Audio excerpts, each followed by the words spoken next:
Retrouvez-nous sur les réseaux sociaux Facebook, Twitter, Instagram et Snapchat. Nous sommes avec vous partout, partout, partout.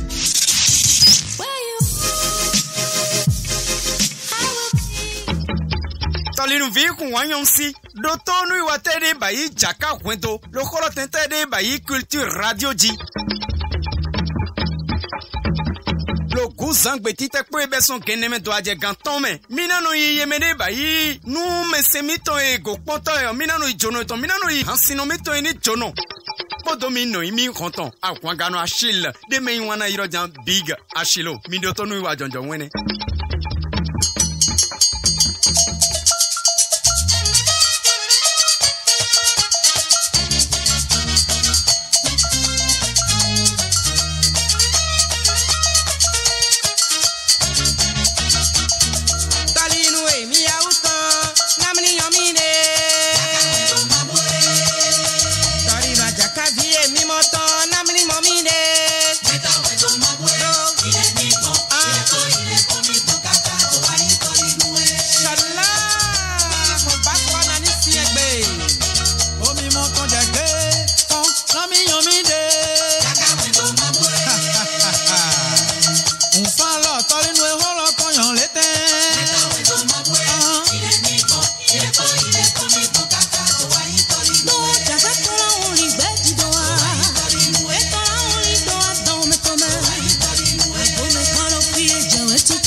Toli nou vi wanyon si na mi fonando ya tok beto vive na e mi malo fe mena we ya mi na yon konfando wa beton de bayi jaka kwendo mi belo gozang beti te kwe gene do je ganton me be gozang be de bayi azan kwa ton no kunde kote osun de bayi o koyan sonde me mile lo ton mi sian lo minute me gandi nou e mi na bayi do gwalo na nou wa de bayi toli beton e yo ye bayi fan lo. Mina partager direct de mino molo page Facebook Culture Radio Tonji mi partager direct lo nde mina ba mo singando gwalona o no wa iton kotone na tolinde lo ajakpo do yopo e me pokwa pata na singando do no wa jonjon we lo ni ale okulo lo sinson ko jane mi ngodo jro je na singando yuro hade klo trolo lo no wa lo me lo mini me yuro kande ba plus 229 91 00 73 73 91 00 73 73 na bagidi eyo yelo agbovi da kolo nu gbomo da mi na do se to gbe ni se foku jo mo lo godo ni mo ime ko nu kun bibi adorun pon nu iwa lo miladi e wa e miladi e wa e miladi e wa e lo miladi e wa e miladi e wa e miladi e wa e yedo mila masigan yakala do mila masigan pali Idomila masigan, yakwala domila masigan kwali. Akwala domila masigan, yakwala domila masigan kwali. Miladiye wa hello, miladiye wa hello. Ni fami wa jane be wa mi wa ten kota kunde go mejoran klison lo egbe ye baimo to lo meti mi non sefan a chepipa e dessin de ton de pepe me ton monon kebe dego to vi to siti te pe monon kebe dego o sein de mone ya ye fan chepipa o to mi ton ye c'est accompli mon no ede chinchin mon ze saint ton koton mon ze adjona ye mede ba ide menu mi ton député mi ton de lo assemblée nationale mi ton ye mon bassin lo me pon kaka mo yigbe mo do a tieji fan lo o adogo hoti na nyagba o de lo minute me na le asen de mo le kwa kolo me mo kwa de me na mi ganji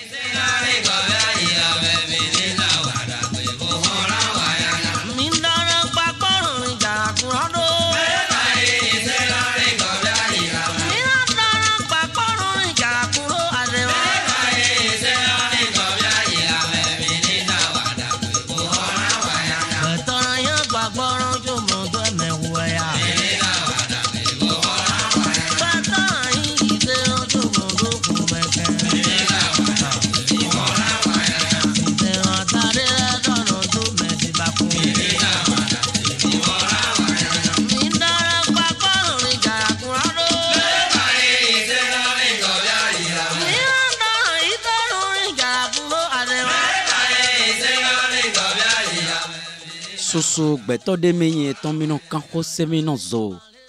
fanto de gabai to jon taidi beneni to he koton sin ton koton singan non to lo nu gben mo jon ya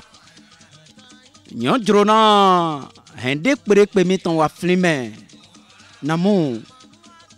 oko de lo kine gbeto mo ito oko de kun de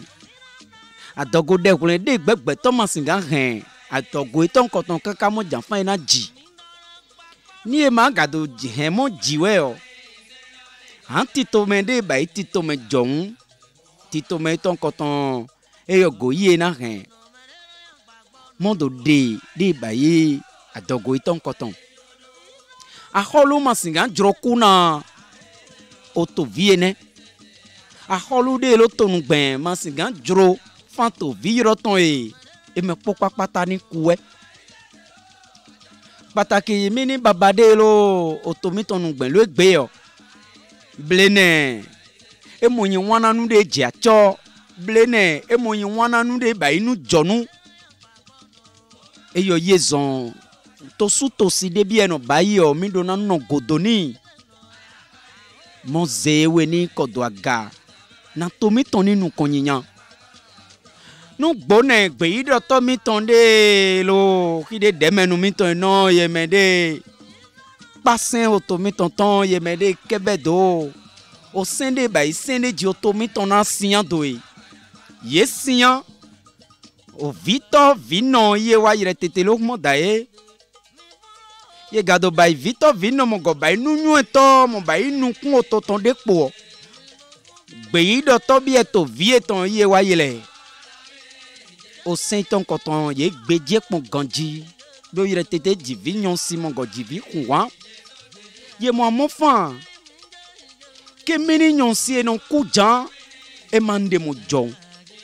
do ni e jro vi nyon si de ti e mo no amasin po mo jan fan iro no de ko ene mo hen kuwa na vi e jo ganji asupo asipo tete mo go yi gbe mo jan fan ko kede o mo tito ya o mi mana divie ne ti ye mo juro nanu de ho iton koto ama ma gbon lide je he ni gbon we enelo yo ya che pipa no gbe ble ni go agbon nu godo mo janfan ironu nu amasinde ka bible ni go agbon nu godo mo janfan ironu nya hide o sema na che hide o sema na gbefan ye ni bai nu iton koton le mo bai na ni ahen kuale e yo yezon a che pikpade lo kine to ti do dessin ton koton ton mo ze alo deji fan lo ayo mende de mo fan o ko de yoro mo ti yoro ma lo gbesi so me nan lo jiwe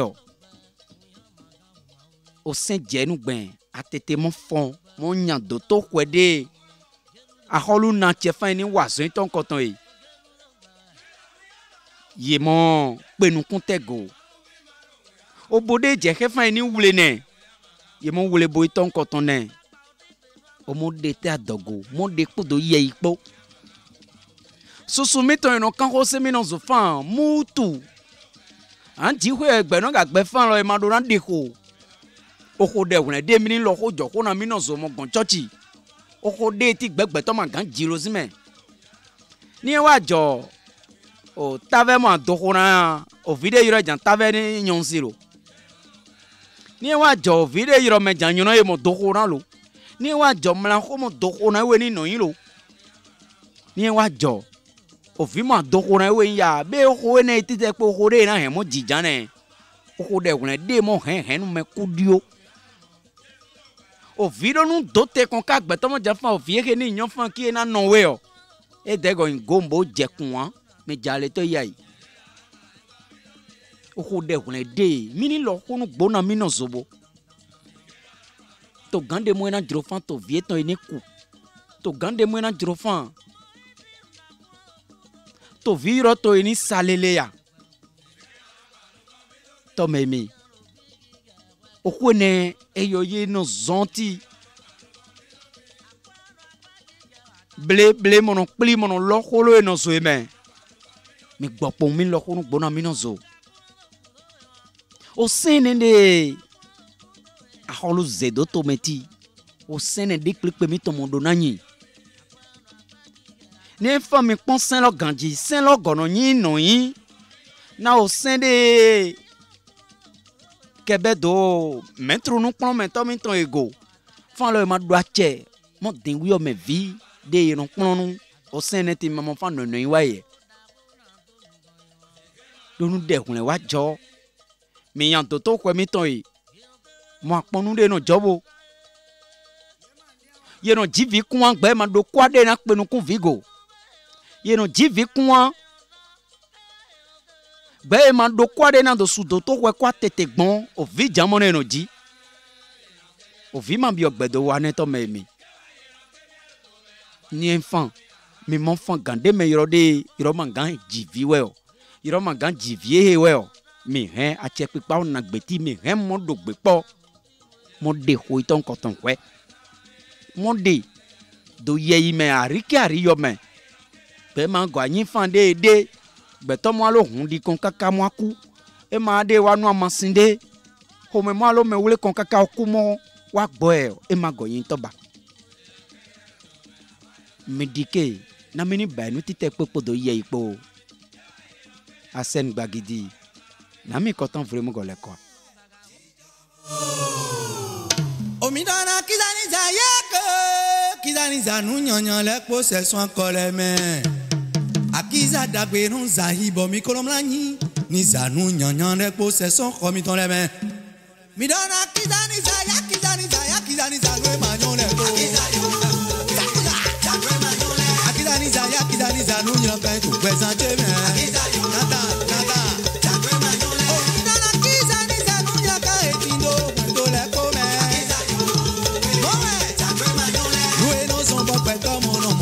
nada son les mains kiza ni beje ko sanu nyanyale nous et nos sont pas prêts comme on moisson nous et nos sont pas comme on comera nous et nos sont pas la sanu maman lele a où tu yo pas ton te benele papa ko mama ko si tu plan te beton o mira kizani sanu manyon le ko Kendo si se le me Ao sapo akiza Era piaye Sana kendo to hodo to le me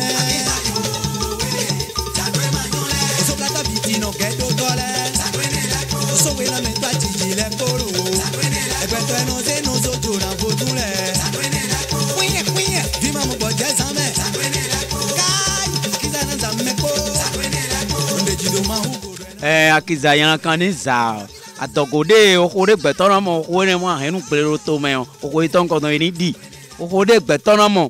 ye mo ji okore mo lezun okuran gbetolo to me okore ton ko ni di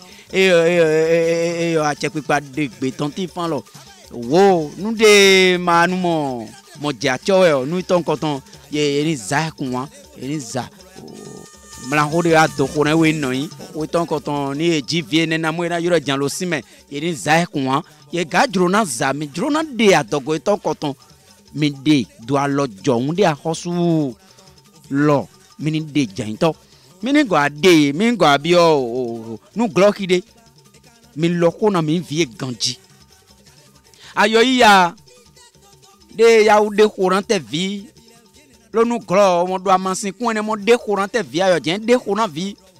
yon fan lo adoni gboiti fokambale a holo na gbeti fan lo ko ni amasin bale ko plin adran vonde me fan ni de koni bale plin yan do to kwe na yemende penu kun nu ton koton goe yemende ba do to zon ato ene ye di penu kun te vigo susude alopade ji de kona vigbon e wa zon e zen o vijiji mo aglo amasin kun de ayonu dono de huene amasin kun ne e ren mo ren vijiji e zen ton mo ren gble ne kabi doto we kle unde ayo bi o von me mo nya ye mo ze gande mo wuru do adogo mene do yire ma ya zonde yire pon mo dai loju amo yire nyon fani e bai to adogo lo mo fle ye mo di adogo lo ne lo egbe o vijiji lo nu komme mo anya o fiesa na yo owo mi di ke mi ni gbojo a holu fan nous connaissons des babies to vieton et yo yé ba inde mon bianu kuna yoro bi to vie mi dona no godona holu mo gbo ho gbigble de mi no loy mi ni joko ne do ni fan che pipa dessin de ton to vi joun de ba to vi mo lo to me yo vo fan dona accompagner saint ton coton e dona tin dona ganji gbe to de ti gbe ma nyonu de ko sene no lo e ma mono kun je me ki e do gbo e yo gbo se fan a holu fan ni de ko yo mo se gambio to me mo la fan a holu fan ni de ko holu fan ni de ko wa holu ma jan fan mi ni de ko je nto ayo me de do via tonti salaire de on do 60,000 ne o via tonte de oji e ba be wi o me o mo go do ho de vo kwa malo tesi o do ko ti ya po do te ya po mo biolin po me na mi an ba ijan ni fan wa jo mi mo lolo mi no zo chinchin fan lo we ke mi na de mi gwa nu amasin kun le ndi a che pipa no gbene mi gwa nu amasin de fan lo owo adogo ho to iton koton na gble na ide mi go ba itole gbeto gbete mi no din mo do wa lo to me gbeto gbete to gan no din mo do wa nu lo to me eyo yezon yemede ba ide menu mi ton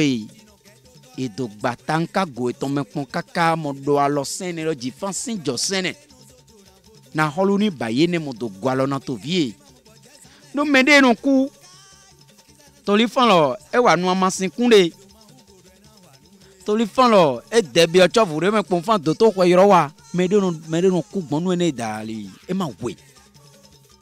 ayo to vi odo na se o sende a holu do mon fontite deji te awe to de mamonokun je sene me ni atete mamonokun je me go kebe de gole donu de no hen to kudi one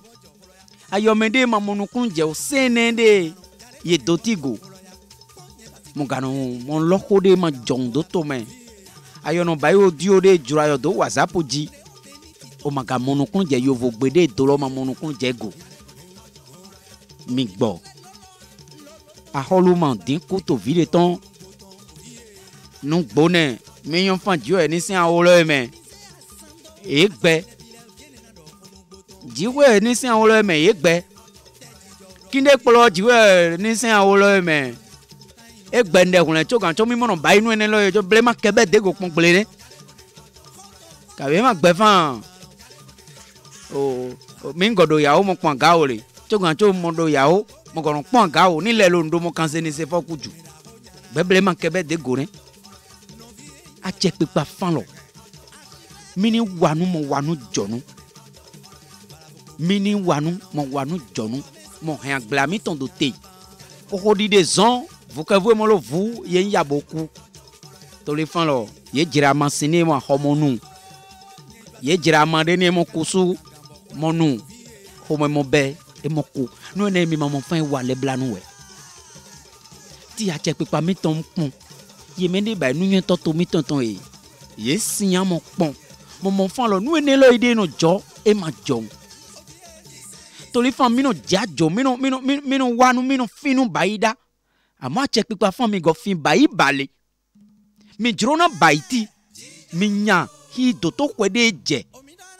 doto kwede ngan penu kumini yaogo doto kwede singan penu kumini o vignon sigo mini gono nu glomo bai bale do nu glono mo bailo enelo no hen kuwana vie enelo no hen kuwana mini yawe to baba Augusta Muso super manager onune mondo domi do ni fan che pipa meton zeko de jira bi e dato vito si e fan ni no godona mo nyisen enelo ni nu mino do domi mino de ko gbonu glo bi e de pe vue bi e de pe vu po da huri vu po ayo menu planzon mo adokoti mo na ga do penu kunyon logo ayo mende lo formation de vlavo ayo mende no nyan wi o me mo dokoti mo singando penu kun nyon sile lo ko ne logo vlavo formation de ole o bafo mo doko o mi hemo wa mo mejito meji no mi ton mi mo sian dopo ni info mejito na penu kun ko logo mo ren gege amo bi mi golo lo mi ne mi no zo chinchin fan lo mi na de holo pon gble lo mi no zo chinchin le doni en faina jo mi mo de jane mi dike na meji to meji no e mi ni lo do gbepli me mo nya do to hwe hide je he hide a holu no dren alo mi ton do na o seni monu kun jego fon wo nu ele mi juro na bayi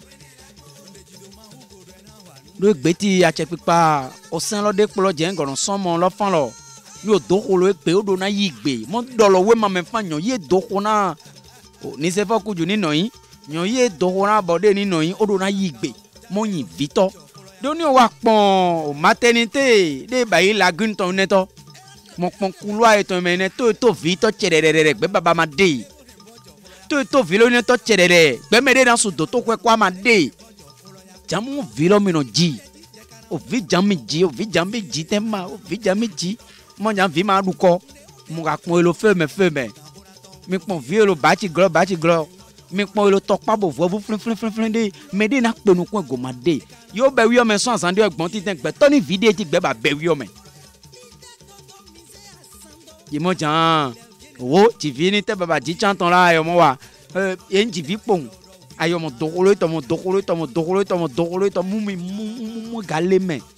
kwa ye pon vi o vide po ninu kon yiyan vide po ni wi o me yiyan ma lele mi do nanu gbojo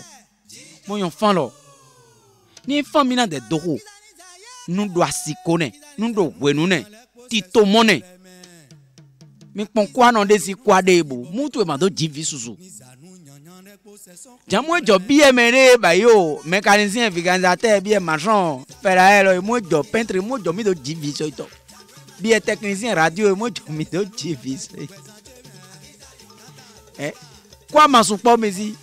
abode o vi jamu ne mi go ji vi tranko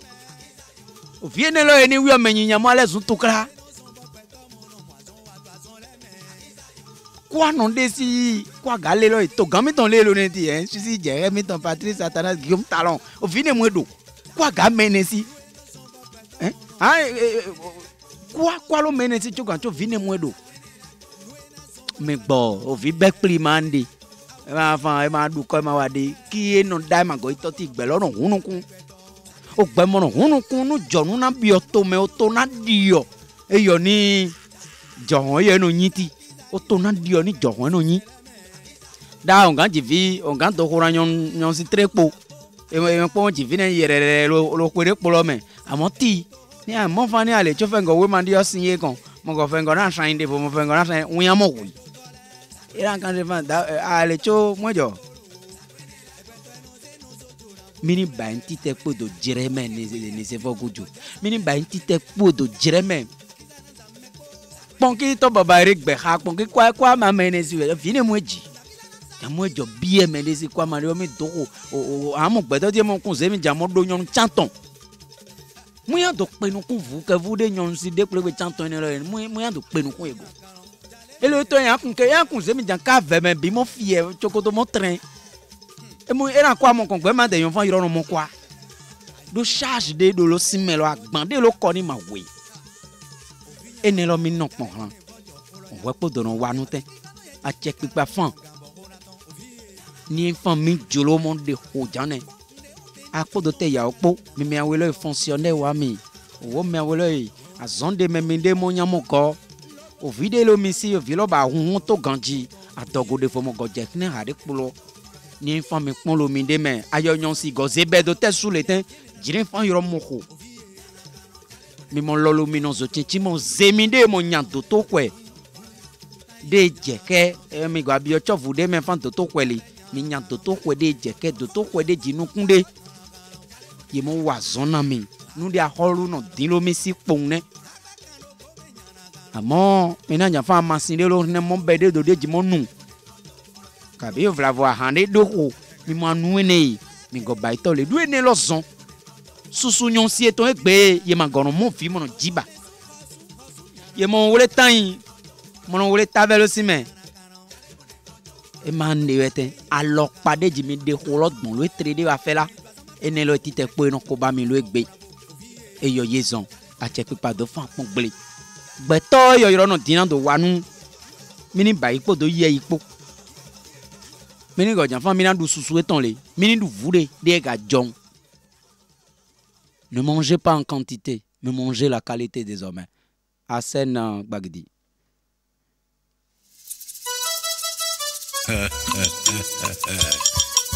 By the telokun, the kote uchi, untonokun, te jijaho.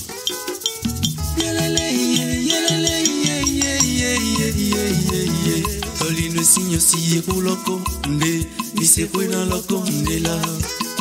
kosuko na loko ndela, asu yemahi dolele, asu yemahi dolele, mitaju asu, miseya. Tolino nyonsi holo konte jijo ko de bi emedi amome ule lo ale ojimi yon pon fan no wa meton jaka kwento de mi belo guzang beti te pe jimi de don do to me oko takunde bayi oko di de ho de go senjelo mini to me e yon drofan nyon podo bi e po mini kebe de go onu de lo kine gbe me de kun ma monu kun je go mo don da ho o ye ma se klo me ganji ene lo minan de mi non zo do ali oji mi remo yoro lo trolo nu wa lo 91 00 73 73 nanu cambio mi tonde vlavo kabibi edo demo gona nu nyeni atinde mande gbeto mo a fian lo gloni weten eyo yezon minando gwalona minonzo nu kontono de ma hen ponande mais nyonde ijena do de khleble dans asen Léo Souton dit l'ananas SSD Asukweni no mawai udanu pali son fille jan me le possible au moi ouais me le possible au moi de te como si t'avais potan ko no yeto e mo le bona me po pata no mo chomne no yo t'avais potan ko jeta ile yo jante no yi mo yo te su jante no holo e wanu nene mona beni bi o me su on di pam lo liji mo kasani gaji ka holo bi e mo lo ne holo mi se hu lo tonelo awili tolinui mi se hu lo tonela Ahmed Paraiso Titi Games SSD la famille hein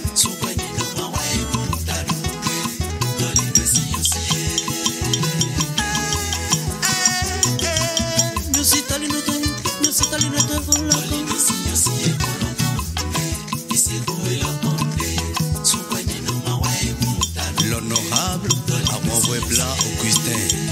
Ouangwedi Aouido Kishola Romarika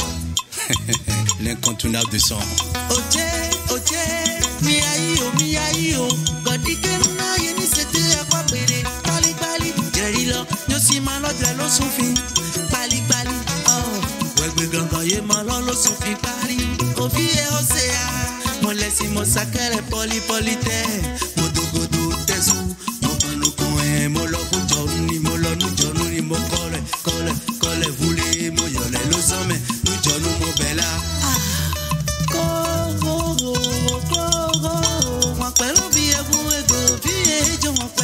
c'est Noël Vincent Papa Nila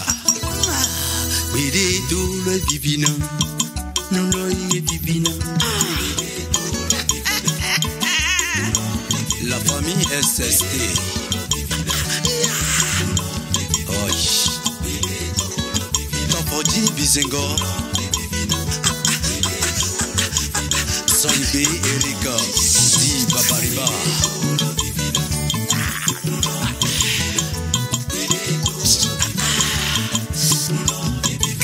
sans ma culture, je ne parle de culture. Christian Akoko, président des A-Unis, le styliste, l'incontournable. Bekli mais eyo supodo sipodo na nondo wanu. Bekli mais eyo dekpe vupodo ahuri podo na nondo wanu. Ni infant lo mi manon bekli mais weo. Ene lo vlavo iye wa hintu klawa ene lo vlavo iye wa zon nyonsi momo khona esu ganji to gbe e ma do drona no lo na esu to li fan lo zingidi osu lo ton wugan to li fan lo o sule yo majro na no se ko ton koton do to me ni yo ga wa ze bi bai kon yo ma go flin ne yo bai pon ne hide yo na kondo ma kondo hiro kon de me ti ni fa gan lo wa ho e mon bla e mon kon de me ganji e mon bla o e yo ma go jro na no se ne ba e mo je mo jran we ni ya o fa ni o na bai gbon de mo bai jan ten e ne man kan yo a na yo bai jan la na mo yo su bai jan an yo ye bai o do jro na bai da yo flin fan e he ma jinde ni o flin fan he ma jinde nu de na gaji lo yo ba gbe si so me ti yo ba pe gan yo na do igbe na ti we o an yo tete wa na wole bona yo de kabi e ma nu ne me wole mo no podo bai we mi ga do no podo bai mi go do na no podo do we ni we nu de a che pipa no bio bi e jan ne do nu de me we no po mo to ne mi we ga do no podo to nu ton koton e do jo ene ayo ma do na jodo na belepo o ma do na jodo na nyon si re mo ja fa ene ma kan yo lo weten ene lo mi no gbedo ene lo yo ho me do agble mi ni ya e ye do adin amasin le vlavo e wa lolo ni gbedede mo zi amasin jona ye mo nu e mo wa yin ku amasin lo ne nu ho me mo be amasin lo ne onu mo che hun diji ne blema lo sime mo ya o zinya do to kwe blema lo kine mo ya o hon we zundego me ni ya iton koton mo jogbedo o vino de jovuke vo to do gbe ma fa yan to mo le ko wa e mo ifan ku o ji ko egbero ma di ke no kumi to mo when do de koton menu ne ijode gbonu we lo ni ye kan me do la konji na bi e amo mande mi mo na gbe to akon pinpan fan ye no bai jan to eni lo e yo a che pipa pon mo fan lo susu yo me vi mi ton susu e ton kulo nu ton koton utu do yire ye do mo holo ma juruna lo na ya gbe ma juruna lo na baba vlavolo me de bai de pe vo a kule vo me wo lo chinchin nu ton koton jode gbe ma nyon me de na lo na ye ma nu ma sin ton koton kabi hon ton de jrende na ble ye ma bai ene hen mo hen kuwa ene hen e mo hen vi maji do amo gbeto e ma gado yin to we o mini bai ne pepe de me jona bai mini bai do gan ton me mo bai na ni pe gan amo gbeto na lo awu ve de ho mi no lo ho de go mi no kebeloti ho de go mi he mo no so eti gbeto na lo awu fie sa ton me ti vlavode ayo nyon si de o mo ko na ho ati ho mo gbe ni o len ade me pon ganji gba ade me pon mo kon fan yo singan hen ya ni o singan hen mo hen amo ni o ma singan hen gojan fan yo na nu ama sindele gojan fan yo na ton lo hagbede de vlavo ye mo jirende na yo go bayi tole a che pipa o ne akon pipa fan lo o hen o mo nyan do to kwede ba ya holuton do to kwede ba do to kwede lonu kunji ye me de pon azon ton koton mo nyon bayi ganji do a holu ma do jafa mi ni anu amasin a holu ma do jafa mi ni anu ha sisiende mo do de hoete a holu ma jan to kun gble a holu ze sen de go fa hodi de mi de gbonu gloy o hodi de mi akpon amasin mi no zo mo nuwe o hodi de doko na vukevu de mo ze gbonu gloki de mo na ya masin kabi mo adonye vina e viene lo mo akuwe ndi a che pipa lo no gbe ne fan mini wanu podo ai hamilton epo ayo kunwa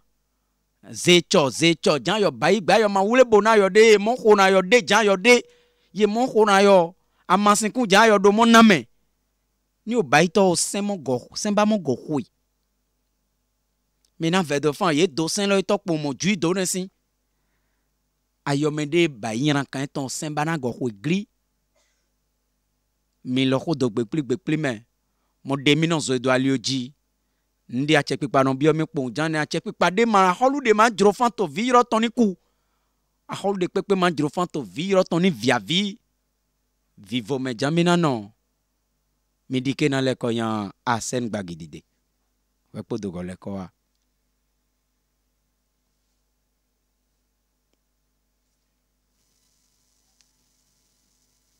Agama mlono voro polo mendo nguso agama boja agama nguso agama boja betole mimito nguso agama lo nguso agama boja betole mimito aisosi azumba azuto piripori zumba nyonu sa suwe silelo ya mito wako nyonu sa suwe si edwa dokolelo mito wako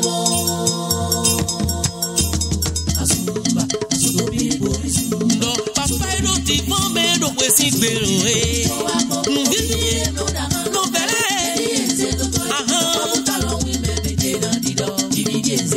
no yo pabuta lo wi mebe do na dido ipe bita lo wi mebe do na dido me mo muta lo wi mebe do na dido didi mlo da han ba hanu bere bref mito wapo nude nujo nudo teba mika jodo da for crowea yo kukudo yeah mito wapo nude nujo nudo teba mika jodo da for crowea yo kukudo wa iti we ma ojo bukado mi de usi yeah ba mika so gbe ena no de ro ena no de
ago yo wa zemon didi halo doten meni baba de bu ba ora manu aja ko to e lon le me de ni sewe ni khan e lon le me de ba yi me mo kwa lo na me de ba ya sizai e lon yo lon dai fa ni do to yo ni khan te mo gbon ye kan ni ro me mo direct gbe ha fa ma lon se khan gbe ya se fait manager gbe sa mo so ma se khan gbe ya me ko ni to me yo mi no lo ko ki lo do vous que vous débat vous que vous mon doto nyolo jere gan ko tome o ko di do ma vous que vous ninde doko kabi mo ko ma vous que vous ninde nu ene tite po nu do hwenu ne nu do gamene ayomede ba do azon vlavo mo seti van lo a holu igbe vlavo de kime no lokolo jan lo WhatsApp ji kabi kime no ba masin de ma masin jon mo ba kon do ko ton koton go ayomo wala mo do ko na bleni vi ye na gba yo ngbene ko me mo gwin o wa wala mo do ko na bleni vi de gbe no pon zon kabi de no nyawi o me alomo jete go a holuma man zesen do to me mo le ko son godo na weten e man passen mon le koson sen lo gunwete e passen ton mon go sian le connaît au sein de pode gakpaito e do la vie mon do la vie na munde ayo me manyon mon ve de fan be monton ye go monton zion le lo yodo motron neto mo lo ko na vlavoye mede manon do gbede plopo do a che pipa lopo yele mende no li le ko de bayi o ko de gomino kebe do ko di de ni ko ne lo bi emede no za wu de vomo ze do na e be mini to de bayi bene to lo ninu ko yan jamino dinia kabi o to lo yo mino hen gble to lo mino hen jaya don de pepe de mina wa mini ponfan be nu e de na wa community na hen to lo nyanu kon ya e na plan bi tete gbeto nyanu kon ya nu de gomido na ponu do wepo do wa nu ne ganji ni fami madelo gbede kplo dokpo do ache pipade lo ne tolo po mi do na nyon fam biye ye na hen to lo he ni fan to lo na mion e lo biesi enfant to vie na du to lo ni ale e lo biesi ni enfant to vie na lo to lo me gbe obu ma die e lo bie tete si amo ma pon fan lo ache pipade lo ne tonu wanu jonu gbe bie ma no do gbede kplo kpudu po yo ye zon ni ache pipa lo hode yo holo mo de bai ho jo ho mo bai ho vive o bie mo no hen holo gble bie na no tin hide ma jon lo holo me mo no zeduaga mo lo ne lo ni zingidi du kon kabi mo lo ne lo jera kon mi gbo na mi ni sian lo do po mo do hen to lo mi gbo na mi ni lo hol do mi no so ni gbe me nanu kon yan mi ni toton o gande lo ganjiti eno ne kaka blevo mo goje ne to amo mi flifan o hode mi no lo jira lo egbe o ho ne lo ina no te pon mi lo ezen to li fan lo jan lo malo glo na bieti vlavode e yo yezon ye descend de ton bien mon pon ki de o sen lo ren o mo soko dore vure mo ren ne to lo yo mo jira ganji mo do lo fa ma nu jonu ni fan bien tete wa sin jan lo jigbere po na mo na nya jan ene lo yi mi do na no pon han mi mo no pon han mo pon fan lo be ni fan bien tete lo tene lo me na mo mi singan ba yi jan ya gbeto ma singan jon son cleme kaka zamo done ena jon lo hide mo gago gbele lo hide ni fan che pipade lo neti e de lo ne bai kon gbe ndo ma jon lo bi me e pipo ma do gbede plo e ma jon nu kumi ton me o mi hen mo kan we mama aliode nko ton me singan gbon mo do kebe do o sende irun pa ego ali ololo te na mi amo mi ni bi oto me de hunle de ire mo infan zone ire wa ki ire na bai jan mo do dobu ho me na to vie ki ire na bai jan mo do hen to gble whatsapp we to mo do lo ko de ma jon do to me azone lo ire wa wuli de me ni ba jono de pe mi ton wuli de me lo do na ba jono mi mo yon fan lo nu ene lo ma do alede ajakwe oji ran ma gbaju mo ma do alede weten nde ma eme mini no po mo do heto gan nde nyon bi ga shilo no bi o de pe mi ton e jan neten mini no po mo heto lo he o gande lo kne na choni do jeme po papata ama yo me de no se fan o to gan family de ho to gan family de ho ayo me mamono kun jende be mo zene donu gbe mo wala njan pe to gan ma do jan family de ho ete eyo alokpa de mi no de ho na mi no so jan lo alokpa ni lo ma jon eyo go to gan kebe do eyo go pasen lo do fan lo mi ni gbon ali o jon ali o pipe de ayo fan iro ma gan hen lo o ma gan hen han de jan no de jikwe lo ni sen lo ma lo kine la chogan cho mo de ho na men fi we jikwe ni sen lo ma ne chogan cho mo de ho na te ya ura we jikwe ni sen lo ma ne chogan cho mi wana nu fin bai mi wana jo mi wana nu gbegbele wi wa de mi na nu gbegbele wa komo o ze sedo gbegbele ma kebe de go mi wana ne mi ni gbo ma jiro fa mi no bai ni no je gbangba gbe lo ton mi no dinti ayo me de ho me aton lo sun le po me o gan o re wa baye re yo vo je nto wa chi ne wa ma chi adogo de na ble ni vi ora nyang ora an sengan te adute mo go sengan an ve do fa nde vo go no jones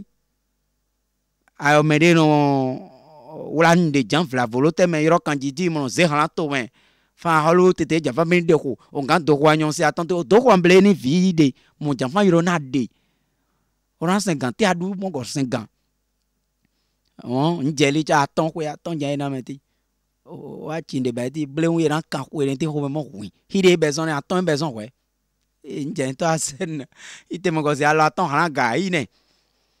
e yo yezon mi go baile nu do ma jro fa ni baina yo we go baina blevo ni vile ayo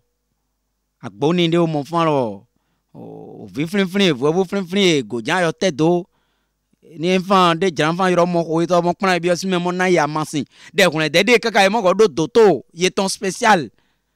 ni do ko ramle to e mo ble me lo mo jan fan yo nsin yan do to ko e yan do se ro mo je mo de to mo do nye vi na me ni vi o viton ko ton gbonne me de kun gbonne mo ku me de kun gbonne mo je utu kaka o ko mo aglo ki do adosu godo nu ene maga jonne ene lo a che pipa no gbe ni aholu no gbe mo do dessin lo tontin to le nou ve kun wanyon si nu wa metonde ba to le gbeton mi ba lo azangagbe tite poe mo go ba lo guzan gbe de ba ye gbe madi gene do aje ganton me lo culture radio ji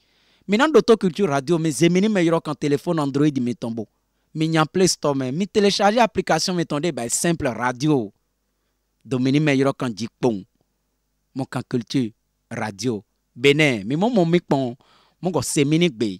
maintenant semini gbe lo me yoro kan mi tonji mon go mi pon lo me yoro kan mi tonji lo page Facebook de ba culture radio ton ni mi nyan page lo di jane mi aimer page mi ton mi non commenter mi go non partager de non galona mi bo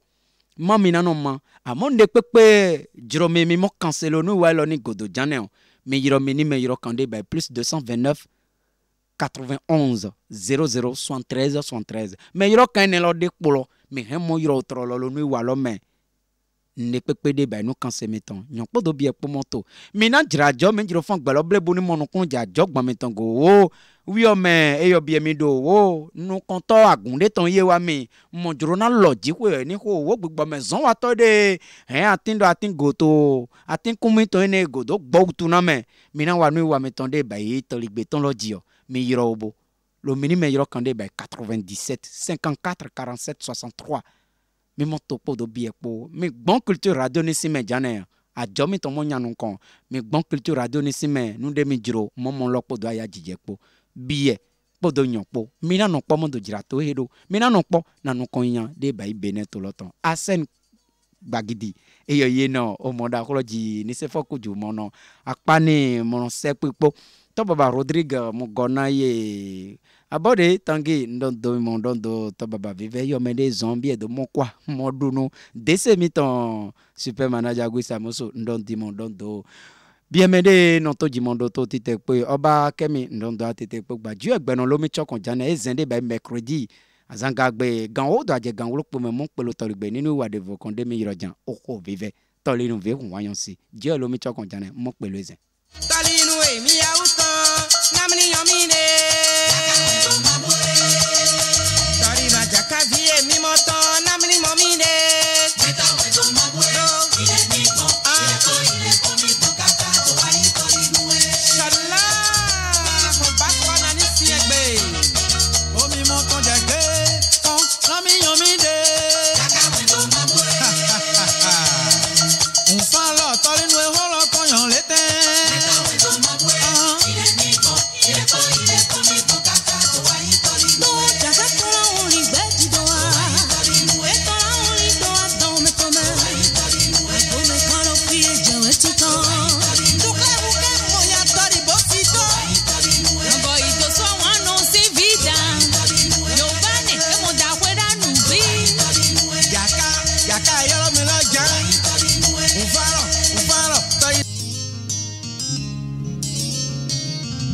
Nundita le nunde punto e. Uno dodo ma wako.